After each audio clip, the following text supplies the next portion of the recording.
आणि आता बातम्या सविस्तर पाहूया। मुंबई गोवा महामार्गावरून सगळ्यात आधी अपडेट घेऊया। मुंबई गोवा महामार्गावर वाहतूक आता 28 तासांनंतर सुद्धा विस्कळीत आहे आणि सुकेळी खंडातलं पाणी ओसरायचं अजूनही नाव घेत नाहीये। महामार्गावरून केवळ अवजड वाहतूक सध्या सुरू आहे। हलक्या वाहनांच्या वाहतुकीला अजूनही बंदीच आहे। ही महत्त्वाची अपडेट। 28 तास झालेले आहेत, वाहतूक अजूनही विस्कळीत आहे।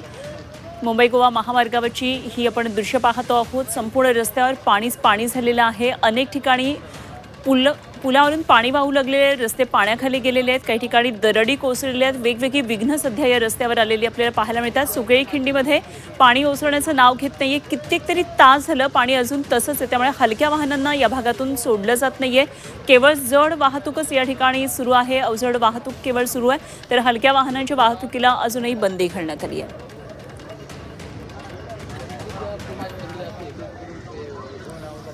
सकाळी 10 वाजताची मुंबई गोवा महामार्गावरची ही दृश्य आपण पाहतोय। मोठ्या प्रमाणामध्ये आजूबाजूचे नागरिक गावातले परिस्थिती पाहण्यासाठी रस्त्यावर आलेले आहेत। दोन्ही बाजूला वाहतुकीच्या अशा वाहनांच्या लांबच्या लांब रांगा लागलेल्या आहेत, त्यामुळे वाहतूक पूर्णपणे खोळंबलेली आपल्याला पाहायला मिळते। त्यामुळे काय नेमके पावसाचे रायगडमधून आणखी महत्त्वाचे अपडेट्स मिळतात ते आपल्याला वेळोवेळी पाहायचे। मात्र गेले 28 तासांनंतरही अजूनही वाहतूक या ठिकाणची विस्कळीतच आहे। आमचे प्रतिनिधी प्रफुल्ल पवार सध्या सगळ्या परिस्थितीवर लक्ष ठेवून आहेत। आपण प्रफुल्लकडून या संदर्भात आणखी माहिती जाणून घेऊया। प्रफुल्ल, आता 28 तास झाले, अजूनही वाहतूक विस्कळीत आहे। सकाळी 10 वाजताची आपण दृश्य दाखवतोय, अजूनही पाण्याचा निचरा होताना दिसत नाहीये। काय नेमकी परिस्थिती आहे? नक्कीच खरं तर सुकेळी खिंडीतून जो पाण्याचा प्रवाह येतो तो मोठ्या प्रमाणात खालच्या बाजूला येतो आणि त्याच ठिकाणी हे पाणी साचलेलं आहे। या पाण्याचा निचरा होण्यासाठी कुठलीही पर्यायी व्यवस्था नाही आहे।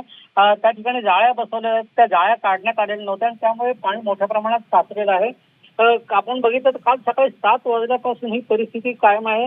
आज 28 तास उलटून गेले तरी देखील या मार्गावरची वाहतूक पूर्णपणे ठप्प झाली आहे। खरं तर या महामार्गाच्या आयुष्यात पहिल्यांदा इतका वेळ महामार्ग बंद असल्याची वेळ आलेली आहे। खरं तर पर्याय आता जर परिस्थिती बघितली तर अवजड वाहनं प्रमाणात या मार्गावरून मार्गक्रमण करताना दिसतात। मात्र हलक्या वाहनं, छोटी जी वाहनं आहेत त्यांना मात्र या महामार्गावरनं पूर्णपणे वाहतूक करण्यास मनाई करण्यात आलेली। काही वाहनं लगतच्या जिंदाल कंपनीच्या आवारातून मार्गक्रमण करून कोकणाकडे जाण्याचा प्रयत्न करतात।